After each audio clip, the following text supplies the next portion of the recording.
Hey, hello everyone. It's Vinny here one more time. Welcome to our last episode in 2023 of our InEvent Talks.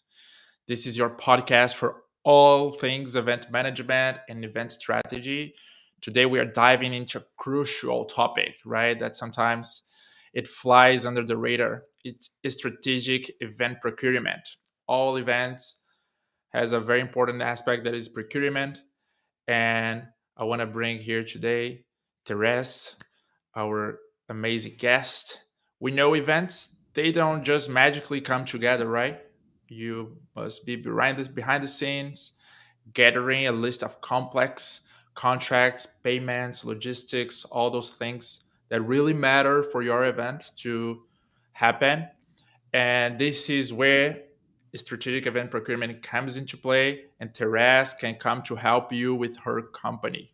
Okay, she's a true wizard, taking the headache out of procurement for events. She's all about helping corporations. She came for a large corporation, Microsoft, so she knows how painful it is, this process, how complex can be, and to help companies, agencies maneuver those this landscape, answering those questions when it's the side of answering, and of course coming with the right questions. What you needed to ask to your vendors, how you make your procurement process clean and efficient.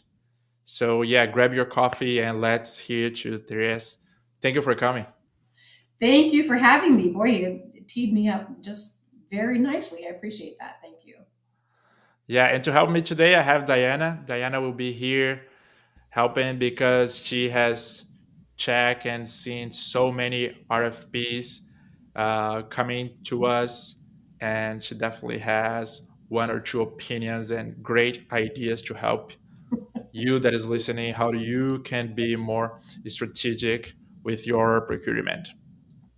So, what kind of pain? What are the real pains that you can help event agencies, event professionals, whatever the side they are, to solve? And you have facing so many times those same problems.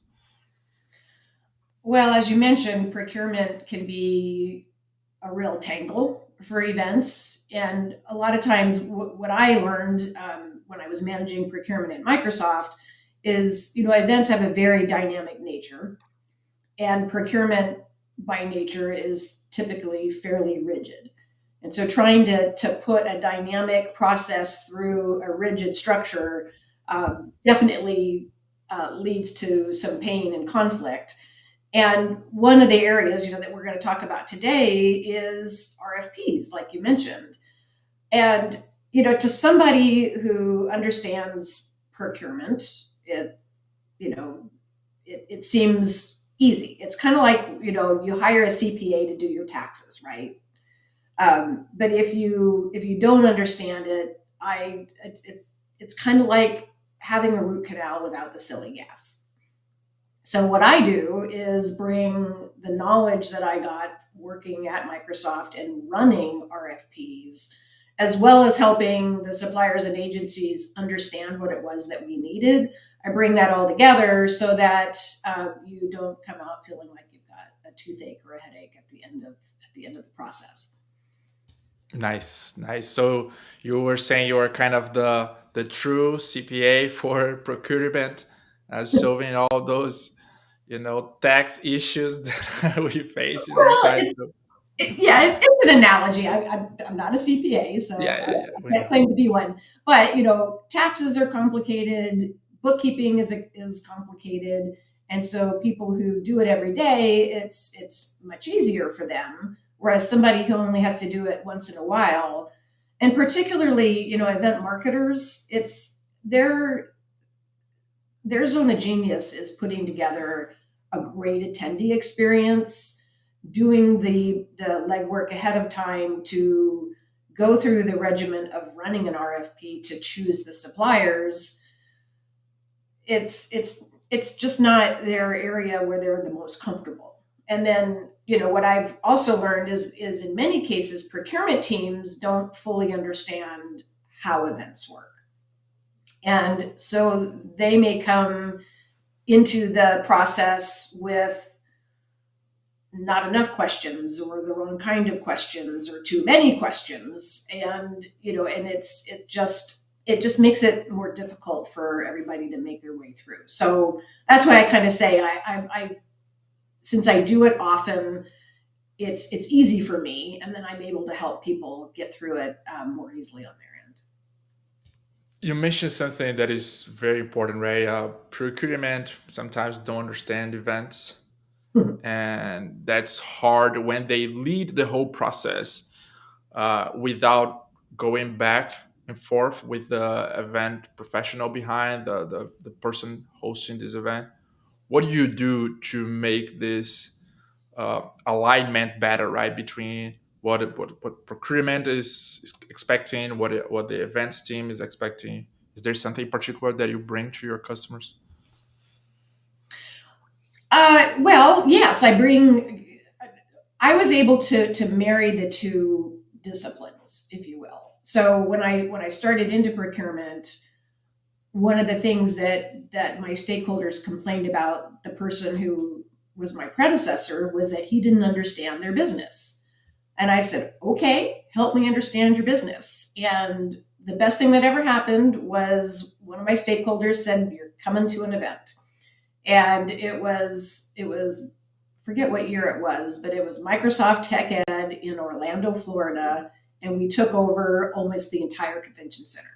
So I kind of walked in and my mouth kind of came open a little bit, and I looked around. I was like, holy cow, because there were probably 12,000 attendees. And as your listeners know, if you've got 12,000 attendees, you've probably got another third again for crew and staff and vendors and everybody that has to make it happen. And so being able to see all of the moving parts and all of the different kinds of suppliers that go into putting on an event, as we were talking before we went on air, there's something for everybody in events. You've got people who are building booths and doing kind of the construction side of things. You've got food and beverage, people who are baking and making food. You've got entertainment. I mean, there's just all manner of skill sets that go into producing an event, which means procurement needs to have some sense of what all those things are and the different ways that those agencies and suppliers run their business. Because if you don't know how somebody makes their money, you can't really negotiate very effectively with them. And so to me, that was a big gift. And that person is still a dear friend of mine, even though she's retired and has long since left Microsoft, as have I. That's the thing that I encourage anybody who's in procurement, who's going to be serving events, is to get with your stakeholders and learn the process. And that's something I tell my stakeholders, corporate clients, if they're struggling with procurement, then bring them to the party, invite them to an event, walk them backstage. Everybody loves a backstage pass. Walk them backstage, let them see all the parts, and then it will kind of build more of a teamwork environment as opposed to oppositional. Got it. Yeah, that's very important because we face RFPs that we in the documentation, right, in the paper, we were able to pretty much check all the boxes, and when it comes to implement the product in the system, the events team said, "Hey, this is not what I'm expecting." Like I'm looking for this and that and all those different stuff. So it's a pain, right? Yeah, technology RFPs are particularly interesting and complicated because, to your point, if the questions or the desired functionality aren't clearly articulated, then what you think you're getting versus what you're actually getting, um, as the client, can there could be a disconnect. But as the supplier slash agency, if you're not given the right amount of detail, then it's hard for you to produce a reliable proposal. And that's kind of one of the other things that I struggle with, uh, and learned early on is you do. I think procurement professionals think if you give away too much information, including what the event budget or what your budget is for whatever service that you're looking for, that it's going to hamper your negotiations down the line. And I just say that nothing can be further from the truth, because you can produce an event for 1,000 people for $10,000. You could also produce an event for 1,000 people for several $1 million, depending on what the production elements are going to be, what technology stack you're going to be using, what kind of food and beverage you're going to offer. So you can't just say we're going to produce an event for 1,000 people without giving some kind of framework around what the expectations and experience is going to be. Yeah, that's true. Have you seen any of those problems, Diana, where like a customer asking things that doesn't make sense or Oh, absolutely. While we were talking, Therese, I was just thinking that, because sometimes I see so many people struggling to write a good proposal, a detailed one, that is personalized. But at the same time, I see so many like RFP requests, like the main document of the RFP from corporates, from companies, that it's so not well written, right? If it makes sense. Like they don't share enough. They don't share what they are supposed to be sharing. You know what I mean? And then I come back with like a ton of questions, like, a list of questions like, hey, can you provide me more details on this and on that? I'm not clear on this. So yeah, absolutely. That's very true. Well, and that's so for agencies. If you do get an RFP that's not super clear, that could be a red flag about maybe you don't want to participate, because if it's really badly written, if they don't know how to ask for what they want, they may not know what they want. What they So want. it, It's it not could worth be it. it could be a client that's just not going to be a good fit for you. Um, Exactly. However, that doesn't necessarily mean you shouldn't participate if you can ask.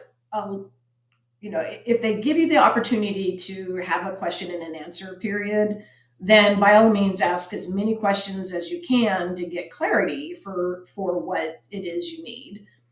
A good practice in the procurement profession is, we collect all the questions, we answer all the questions. What I like to do is put all of the similar questions together, and then all of the suppliers get all of the answers to all of the questions.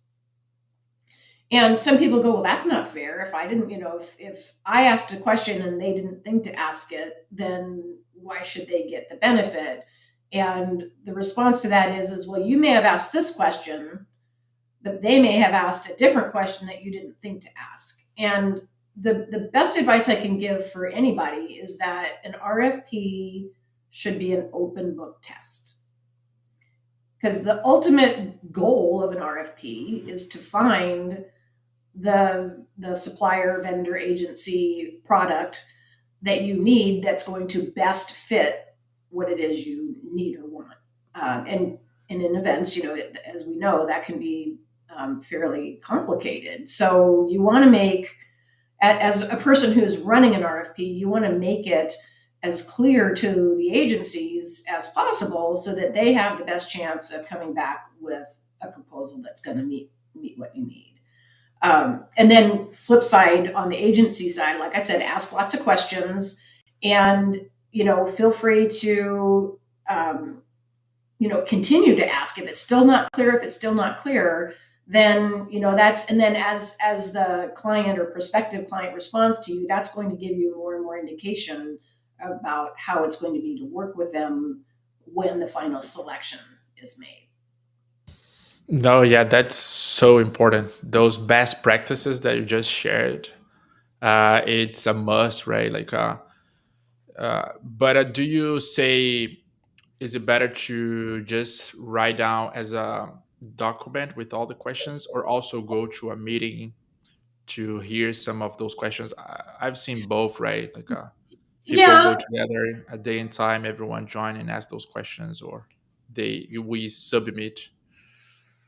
yeah, sometimes depending on, and particularly if there's a lot of questions, then that tells me that I didn't maybe do as good a job as I could have scoping the this the work, or asking, either giving enough information, or asking the right questions. But also, just sometimes you can't totally get to the clarity that you need with a 2 or 3 or 5 sentence answer. So depending on what the level of service is, or the complexity of the project, I often will have a bidders call where just that, you invite everybody to come. At that point, one of the questions that always comes is, who else is going to be, included in the bid? And we typically don't say that up front. But if you have a bidders call, then everybody's going to see who else is participating. And at that point, the need to get clarity far overwrites the need to maintain confidentiality around who might be participating in the bid. So yeah, if they offer a call, by all means, at least one person from your team should be there. If you can bring a couple, I advise that, because we're all human. You might catch one little nuance, and your teammate might catch another one that it just gives you more minds to come back with. And even better if they allow you to record the call, because then you've got, you can go back and review what was discussed afterwards if there's any further need for clarity at that point. Perfect. And are there any other typical misconceptions that organizations or agencies they make when they come to RFPs? Is there something in particular that you see repeating over and over? I don't know, they forget about something. Oh, When well, one of the first blog posts I wrote when I started my business in January of 2020. So let that sink in for just a minute. But the first or second blog post I ever wrote was the 3 deadly mistakes of RFPs. And you can go to my website and read it if you want. But the number one question, or the number one mistake that I would see agencies and suppliers make, is not answering the question where it's asked. And that sounds so simple, but when somebody is reviewing several proposals and several RFPs, usually they ask what we'll call survey questions. So there will be anywhere from 10 to 20. I try to chop it off at 20 questions that you will answer in either an Excel template or into an electronic tool. And then the reviewers are literally going to have those answers lined up side by side on their screen. So if you're the one who says, refer to question 1 or see exhibit C, then you've just made the person who's evaluating your response go off and do more work. And we know in psychology and in sales, the more work you make somebody do, the less likely they are going to be to buy from you.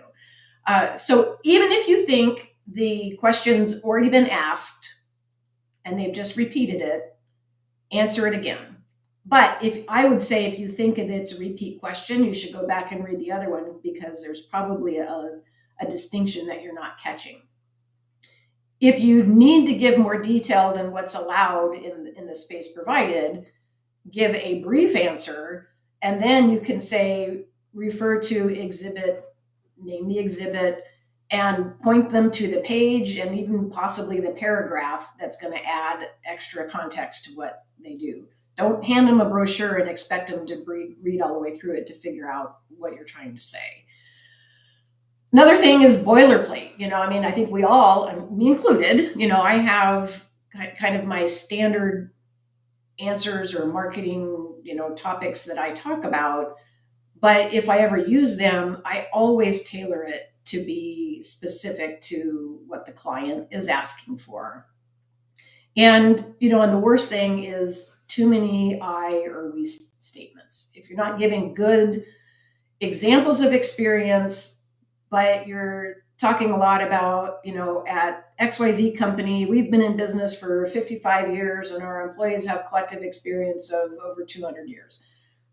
Well, okay, that's great, but how are you going to solve for the problem that's being presented at this point in time?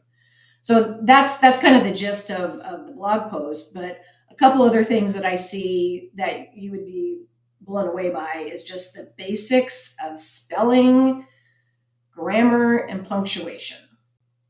And another caution against reusing materials that you've used in the past is I've seen both of these happen. At XYZ company, we manage insert client names here. And then they continue on with the answer. So they literally are expecting, this answer, and then they forgot to take out insert client name. Really happened. Or even worse is, they've got the answer, but they've pasted it from a competitor of yours and use your, so now A, they didn't spend much time on the RFP to actually customize it. And B, they've kind of breached confidentiality for their other client by giving away some information. So those are kind of the things that I would, those things, they seem basic, but they happen so often. And I've even caught it with a couple of clients who have asked me to help them review their RFPs. Another one is missing attachments, dead links. If you're referring somebody to a place on your website, make sure that it's still there. You do not want a page 404 error. And then, really the most basic is failure to follow the instructions. If they tell you, answer these 10 questions and you can provide 2 supplemental documents, answer those 10 questions and 2 supplemental documents. Do not add more, do not add less. If they give you a size limit, follow it. Because if you can't follow those basic instructions, then you're likely to not, at least appear not to be able to take their needs into account. Yeah, I think we believe we have seen this, right, Diana? Oh yes, did you see me like nodding along, like everything that you just said, Therese? Everything I agree with you, because like I said, some things may sound basic, may sound silly, but you see happening so much, right? Mhm. And Mhm. like I don't want to sound mean, but to me I think it's sometimes like a lack of commitment or effort, if I can say. And I remember I mentioned to you that to you before. It's like a proposal, it's like a university thesis that we're doing. I don't know, like take it seriously, read Yeah. it, like do the necessary research, take the time to write good answers, right? You need to be personalized on each answer to stand out in the crowd, right? And by analyzing the RFP and aligning with your capabilities, you can start your proposal process on like a strong foundation, ensuring, like you were saying, it's tailored to meet the client's specific needs and expectations. So take your time, see the details. I even saw proposals that they were requesting a specific font that I needed to write it in. So sometimes they are specific, right? So yes, just put some efforts there and commit yourself to submit a very good proposal. Interesting about the font. I'm wondering if that's. Some I'm of them wondering. are pretty restrict. Like, let me tell you, it was the size of the font, the type of the font, even how I should divide like the topics, like the specific type of contents. And Yeah. I think you notice that some of them are really specific, right? You need to do it like that, otherwise, disqualified. And other companies, other corporates, it's like, this is what I need. No, just give me the answers and that's fine. Just do it in the way that you think it's best. There's a difference there as well. I see a lot of that, let's say, with these proposals. Well, and I think the government agencies, any governmental agency, I think, is going to be most likely to be very specific about some of those things because there are laws governing how they go about making purchases, and in some cases they may be uploading. To your point, I'd be wondering if it was a governmental agency specifying the font, because it may need to be pulled into a system that has some technological limitations on what it can pull in.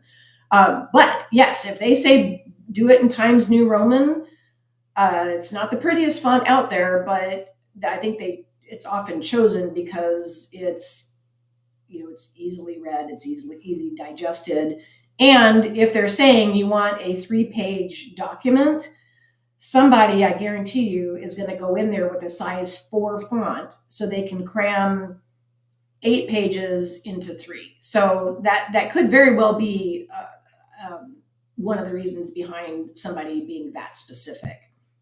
But Yeah. it's well, and we haven't talked about red flags yet, but what would be a reason why you might not respond to an RFP? And it could be that if you're finding the requirements that they're putting in the RFP onerous or difficult, then that may not be a good fit for your particular company. Just culturally, it might not be. Yeah. But some other things that We can definitely delve into this more. One of those government agencies, government entity, they asked us to print all the pages from our answers, put in a flash drive, and send this flash drive to them. So there is a lot of labor process on these, right? And on yeah. one side, you can say, "Oh, this is so much complex for today, right? Everything should be digital." But in the other hand, you think, oh, maybe it's not everyone that are gonna do that. So the competition, it's gonna be lower, right? Well, there's that. So I didn't understand. They made you print Yeah, actual print hard copies and send a flash drive. and then send a flash drive. Yeah, Yeah, like yeah. both. Exactly. So both printed and then, saved, let's say, within a flash USB drive. Like why? I don't know. Sometimes people like to get their red pen out and do proofreading, I suppose. Who uses that nowadays? No, that was never me. I can tell you that. Although I will tell you, the first RFP I ever ran had nothing to do with events, and I was actually working for a chemical distribution company, and I was managing the fleet for the salespeople. We had company cars, so we needed a new fleet manager, and I put out an RFP, and 3 out of the 4 and this was a long time ago, so we actually did have printed stuff. 3 out of the 4 did it right. The fourth one just kind of sent me a bunch of brochures with literally post-it notes and whatnot on it. And there's like, did you get our proposal? And I was like, what proposal? You didn't send me the information I asked for. And I had done it specifically like what we were just talking about, so that I could take each of the responses, lay it side by side, and evaluate it, right? But anyway, talking about red flags, if you're an agency or a supplier and you're wondering if you should respond, we were talking about the specificity of the fonts, maybe the culture of the prospective client doesn't feel like it's going to be a good fit for you. That would be something to watch for. We talked a little earlier about not getting enough detail, including the budget. So if they don't know how to ask for what they want, they may not know what they want. If it's a cold client, meaning somebody that you just haven't really worked with before or haven't been prospecting to, particularly if you're a woman or a minority-owned business, that could be a situation where they have found you somewhere on a search and they're checking a box because their procurement policy requires that they invite a certain number of women-owned, minority-owned, disadvantaged businesses. And, if they're just pulling you in like that, your chances of actually getting the business are pretty slim. couple others, if it's just too short of a deadline. Vinny, you and I were joking a little beforehand about, a nasty trick that some procurement people do is send out an RFP right before the holidays and then expect the answer back right after the holidays.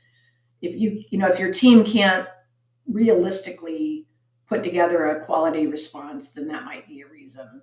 Others, a strong incumbent. If you know that there has been an incumbent doing the work for a long time, it could be that they're just price checking. But that one's a trick question because sometimes the incumbent has been there so long that they kind of the shine's gone off the apple. They're kind of getting tired of each other, and that they truly are looking for something new. So those are all some things to watch out for. And the only exception I'm going to give to this is if you're invited, let's just say all these things are in place here, but the person or the company inviting you is a brand that you really want to work with. So it could be Microsoft, Coca-Cola, Nike. Pick a prestigious brand that your company would like to have an opportunity to work with. Even if this particular RFP doesn't fit or all of the boxes that you think it should, you should still at least respond, because if you decline, your chances of getting another opportunity are slim. And if you do decline because it simply isn't your line of business and your area of expertise, make sure that you really clearly communicate. Thank them for the opportunity. Explain that you're declining because you're not able to do that particular type of service, but then you could put a brief little pitch about the sort of services that you can offer and would like to be considered for. That's a great advice. Probably you're not gonna win this first RFP that you were answering, right? It's very, very likely that you're not gonna win. That can happen as well. You can win maybe because they are just throwing to like randomly. Maybe it's a new procurement person, right? That doesn't have a relationship with nobody, so it's starting from scratch. Yeah, yeah. I mean, But it's definitely, yeah, definitely answer and but look for next opportunities. Yeah.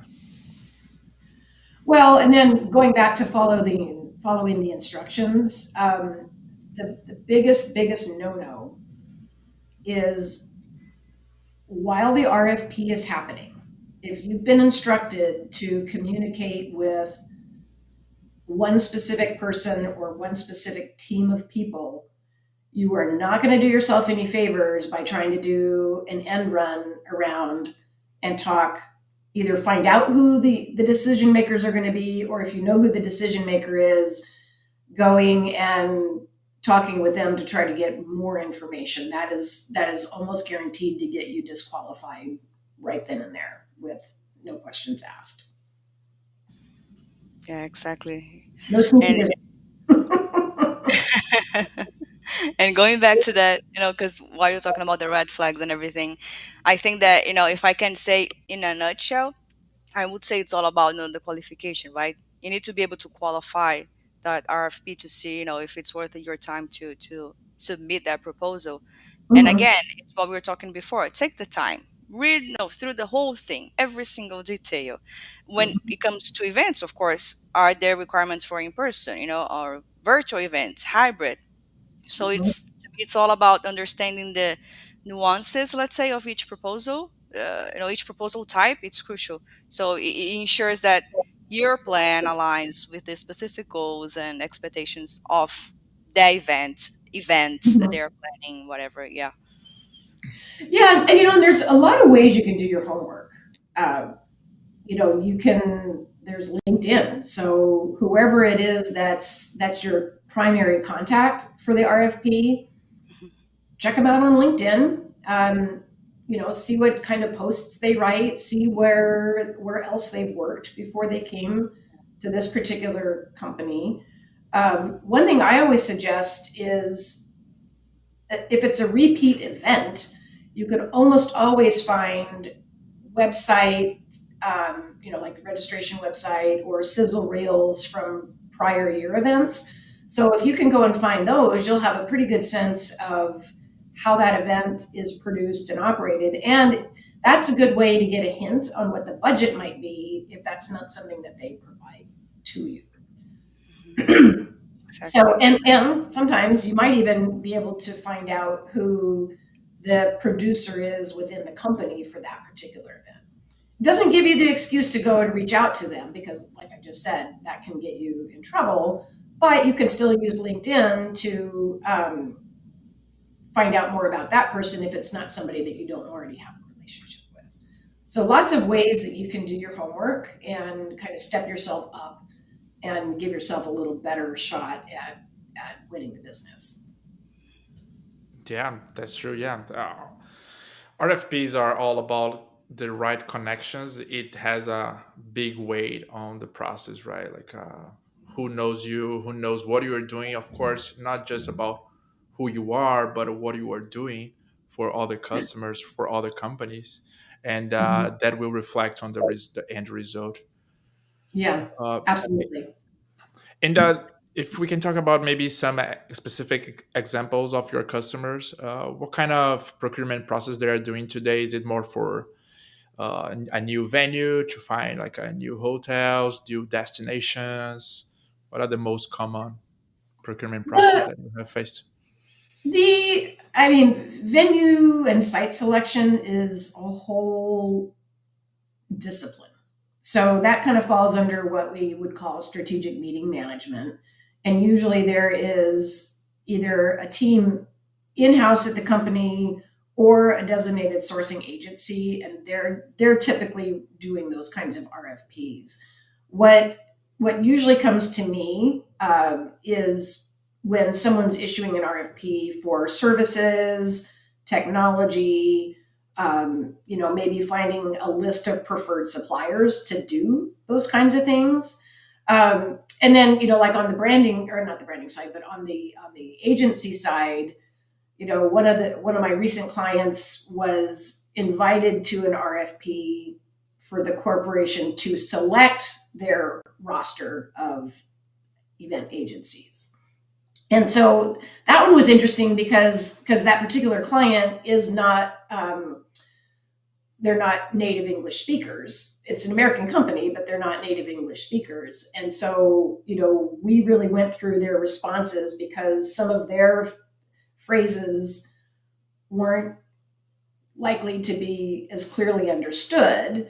But then on the flip side of things, if you're an American agency and you're responding to maybe a European prospective client, you want to be careful of using, uh, what do we call, like a figure of speech, so to speak, because, an American phrase may not make any sense to someone, even in the UK, for instance. So, Yeah, that's one of the things that I can kind of help, people discern is are you answering the question that they're asking in a way that's going to make sense, and so that was kind of an interesting challenge that particular client faced, and just even myself, I was recently responding in conjunction with another company to an RFP, and we there just wasn't enough information to really give a a good solid answer, and they we would ask questions and they kind of would come back with use your imagination. And I think they were trying to get through the RFP process quickly, and I'll just say that we were supposed to have been concluded in August, and we're still waiting for a final decision because they had to keep coming back and asking for more and different information from us. So that was, a up close and personal example of a yeah. challenge that's being faced. Um, So you it's still know, going on. This particular RFP that should the deadline was in August. Is still going on. yeah, yeah, yeah, yeah. Wow. But again, and that one was one where it's a big brand, and so we went ahead and went with it because it was a big brand, and the extra effort has significant upside. So that was a calibrated a calibrated decision that we made there. And then just for corporations, the folks who are running RFPs, the big challenge that they're encountering is inflation. Um, because prices are going up, labor cost is going up. A lot of, in some cases, agencies, as you know, have just left. And in your particular vertical, the event tech sector, there's been so much, consolidation and and just people buying up others and all of that. So keeping track of who's doing what now is a challenge for event marketers and procurement teams. So note to all of you agencies out there, make sure you keep in contact with your clients and keep them up to speed that yes, we're still here, we're still going. um, but be mindful. I've had a couple of clients come to me now where uh, they're agencies and they're being asked for discounted pricing because of economic uncertainty. And Who is asking the discount? The the agency is asking you the discount, or no, the corporate clients are asking the agencies for, yeah, and most of what we do in events is labor driven, right? Most of it. yeah. There is And a like this is the cost to get someone to it's do yeah, and this when this you're time. when you're buying creative services, production services, even in your case, tech services, you've got the people who are implementing and all of that type of thing. I don't know about you, but if I've worked 8 hours in a day and then I'm asked to work another 4 hours on top of that, but only get paid 80% because of a volume discount, that's not how things work for Oh people. yeah, it's probably gonna be 180% more, right? Because you And are right. And it's so time that you're not spending with your yeah, cute dog. usually that extra time's at a premium. And when you consider that there are finite resources within an agency, within reason, there's only so much overhead and profit in in brain based or even physical based work. There's you have to pay your people their salaries, their benefits, and then you've got to keep the lights on, and you still need to make a little money at the end of the day. So be thinking about that. I mean, it's not specific to the RFP topic, but when negotiations come about, for pricing, it's very likely that that's going to come into play, and it's just something that honestly both sides need to be realistic about when they're having their negotiations. Are you seeing any changes on this to fit budget? Right, this is a very important topic. It's like inflation and Mhm. how we make things fit in our budget, fit in like a in a real investment, not Mhm. something crazy. Do you see like people trying to share a venue, for example, use like the venue with other companies and partner with other companies to share that same space? Because we know like a hotel rooms, like a ballroom, it's so expensive, Yeah. and Yeah. also all those like AV, right? AV is very expensive as well. Well, and I'm glad you brought that up because it's interesting because that came up in this past month's Ask Me Anything call that I have. Um, because people were looking for ways that you can either, as events have come roaring back in person, space availability has been limited. And so if you've got load in time and load out time, then that's time that the venue can't rent to the next event.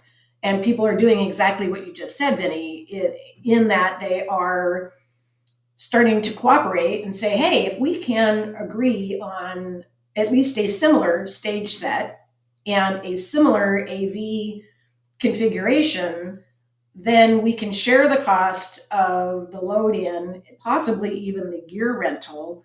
And so then you're saving money, but then you're also saving time because you don't have to tear the whole thing out and put the whole thing back. And that was actually a strategy that we used at Microsoft a fair amount because, as you can imagine, the production value is very high.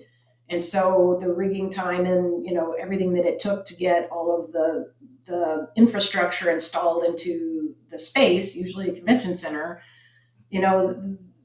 there just wasn't often enough time. And so we would do exactly that. We would find out who the group was either before us or after and agree with them to share some of their load in time. And then oftentimes we would give them access to, the lighting or whatever it was that we had put in place ahead of them. And so that is a great strategy to try to save on production, at least. And, and in some cases that definitely is going to reduce your labor expense. Maybe not by half, but substantially. Now, if you do that, you do have to make sure you've got legal terms in place that protect both parties from. Usually, you just do an indemnification rider so that while you're sharing space, it's clear who's going to be liable if something goes wrong. But Nice. that's what we have lawyers for. Yeah, but you still needed to have the protection, right? But you hope you're not going to use that. Yeah. Well, what I always say about contracts is every clause in a contract is because something bad happened somewhere. Something bad happens. Something And bad we'll happens. potentially, very likely, something will happen. Maybe not, of course, the worst scenario, but events is all about like a plan A, plan B, plan C, right? Well, I want everybody to raise their hand if they've had an event go exactly as planned. Never, right? And I mean, we can't see everybody out there, but I can guarantee you nobody raised their hand because it just never happens. Most of the time, it's like, the old analogy of a duck on a lake. It looks like they're just moving along smoothly, but what you don't see underneath is the crazy paddling that's happening. So that's what makes it fun, though. I mean, the solving issues on site is what makes it one of the most stressful professions in the world, but it's also what makes it probably one of the most exciting, I would say. Yeah, you are right about that. I know we changed topic a little bit, but I want to go back really quickly on the challenges that you were mentioning, Mhm. Therese. 'Cause, something crossed my mind, and I don't know if you see it happening a lot, with different type of proposals, but I see some people not planning wisely, let's say, right? For example, oh, I want to, I have an RFP to work on. I want to send a proposal, and the deadline is, I don't know, December 20th, right? Oh, I have time. Let me deal with other of my priorities right now, and I'll get back to that. And then like 1 week before, I really stop and read the proposal, and then I found out that I have like 15 different documents or sections to fill out, and they require the proposal to be sent via post mail, not email. So you're not gonna have the time, right? So I think it's all Mm. about time management, let's say, right? Like read the RFP carefully, see the deadlines. Do they have a question deadline? What do you want to ask? Are they asking any specifics for pricing? What is the submission format that we're talking, and etc. Mhm. etc. Mhm. So yeah, and that's happened. It's probably happened to everybody at least once. And I actually have a little RFP checklist that I have available on my website. And Nice. that's kind of one of the things that I suggest is set the timeline. So when you get the RFP, open it up, put on your calendar and the whole team's calendar. When do you have to RSVP? Like when do you have to accept their offer to participate? And then when are the questions due? And then when will the answers to the questions be due? When's the bidders call going to happen? All of the points along the way, put those in your calendar so that you don't lose track of it. And then if there's going to be multiple people working on the various elements, which in a big RFP that's almost always the case, you do it right, put together a project plan, and who's responsible for the pricing part, who's responsible for the creative proposal, who's responsible for the company history and background. Line all that out and make sure everybody knows who's doing what, and that will go a long ways to avoiding what you just described, because there's nothing worse, I think, than having that sickening feeling that, oh, it's due tomorrow and we're not going to be able to get it done. Yeah. So does that help you a little bit? So much, and I think it helps everyone. The timeline, I think that word is perfect. It's exactly what people should be doing. Hmm. And like you said, teamwork, assign tasks, who is doing what and due to when. It's all teamwork, and yes, everything you said was perfect. Well, Very and true. we're all involved with events, and every event that's successful has a timeline, a work back schedule, and an accountability chart of who's supposed to be doing what. So, follow your own practices that you would follow once you've gotten the client to getting the client, and you'll be in much better position. Yeah, so Absolutely. access strategiceventprocurement.com and download the checklist to help Yes. you today getting even better on your procurement process. And you can also hire Therese and her company to help you. She will Always happy to help. gonna make you way way better on this topic. I just enjoyed our conversation so much. I was thinking like, oh, procurement is so boring, like, but the conversation was amazing. Well, it's my mission to make procurement less painful and less boring, for sure. I see you can So make that. this has been a lot of fun today. I'm glad you had me on to share some thoughts, and hopefully it's been useful for you and your listeners. Yeah. Yeah, for sure. And follow Therese on LinkedIn. Uh, and also, she has a great discount for you listening today. So, everyone listening here, use the InEvent 10 code to get a 10% off. And is it for any package that you offer or There's specific? a there's I have a package of strategy sessions. Uh, So if you need immediate help, you can just book me for an hour for a strategy session. A lot of times people will buy a package so you can get either one standalone session, 3, 6, or 12. And of course, the more you buy, the more favorable the pricing is. But the 10% off code is for any level within that package. And I sent you a QR code, so if you're able to put that into the show notes, then that's how people can access it, or I can just give you the direct link as well. yeah, let's put it here on the video as well. The QR code for people that are watching on YouTube or on any other platform. And also for the listeners, go to your website, right? Or email you to Yeah, yeah, tell that. absolutely. Email me and or shoot me a message on LinkedIn, and I will get you what you need. That's awesome. I really learned a lot today. Diana, any final message that you have as well about I today? just want to thank Therese. I mean, such valuable things that you share. Like, they are gold, to be honest. So, thank you so much. Lovely conversation. I also learned a lot. So, yeah. Thank you. I appreciate having me on. And one of the things that what I would like to wrap it up with is, there's no good guy and bad guy about all of this. Everybody has to work together so that we can produce really good events. And procurement doesn't have to be the enemy; they can actually be an ally in your goals to doing Yeah, it doesn't have to be boring, Vinny. You can make it fun. So, yeah. that. Oh, really boring. Yeah, make it fun. Put some music when you are creating your procurement process or when you are answering your Oh RFP. yeah, that helps. Dance. Absolutely. Very good. Thank Thank you everyone both for so much. listening to this. Thank And you. I hope you had enjoyed as well this last InEvent Talks of 2023. See you next year. See you next Bye. year. Bye.